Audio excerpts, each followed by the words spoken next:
Thanks for the award. Thanks to the BBVA Foundation and to the International Selection Committee. It is an amazing honor to receive the award together with my friends and colleagues, Jakob Schwander, Thomas Docker, Jean Jouzel and Valérie Masson-Delmotte. We come from 3 of the research groups that have been instrumental in building the research field of ice core science. We stand on the shoulders of Willy Dansgaard, Hans Oeschger and Claude Lorius. With us we have strong teams of brilliant young and emerging researchers. Without doubt, drilling ice cores is a research field where we really need to work together.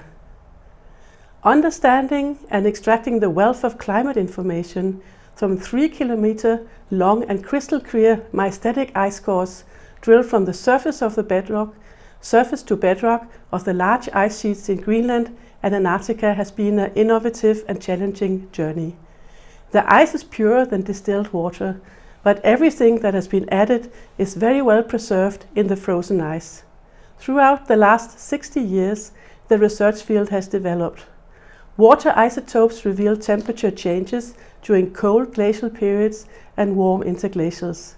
The precipitation has changed, the concentration of impurities from the ocean and the continents has varied, and radioactive isotopes like in the atmosphere, like beryllium-10 and chloride-36, tell us how the sun's intensity has changed.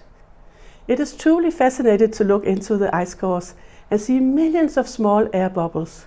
Small air bubbles of air trapped in the surface snow as it slowly compressed and transformed into ice. A miracle! We have small trapped air bubbles of the past atmosphere reaching 800,000 years back in time. By extracting the air, the past atmospheric concentration of greenhouse gases like carbon dioxide, methane and nitrous oxide can be reconstructed. We see that also far back in time, changes in greenhouse gases were related to changing surface temperatures. During glacial periods with cold oceans, more carbon dioxide was trapped in the ocean to be released when the ocean warmed. The very well dated ice cores allow for detailed understanding of the interplay between astronomical warming and the feedback between greenhouse gases and surface temperatures. In the present anthropogenic time, higher concentrations of greenhouse gases than ever seen in the 800,000-year-old ice core records stand out clearly. As the lifetime of carbon dioxide in the atmosphere is more than 100 years, we have programmed the world to be warm over many years. This knowledge really calls for us to reduce emissions in the future. At present, humans are playing with the global climate system in an experiment where we all are trapped inside.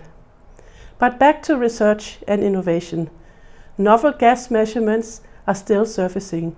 One that really has impressed me is measurements of radioactive krypton-81 in the ice cores.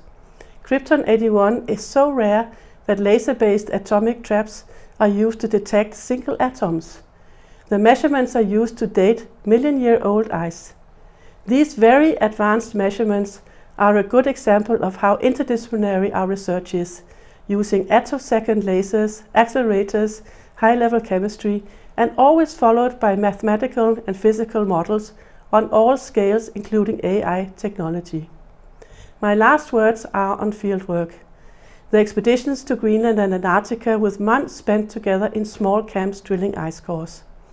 The comradeship and friendship I have with Jakob, Thomas, Jean and Valérie is invaluable.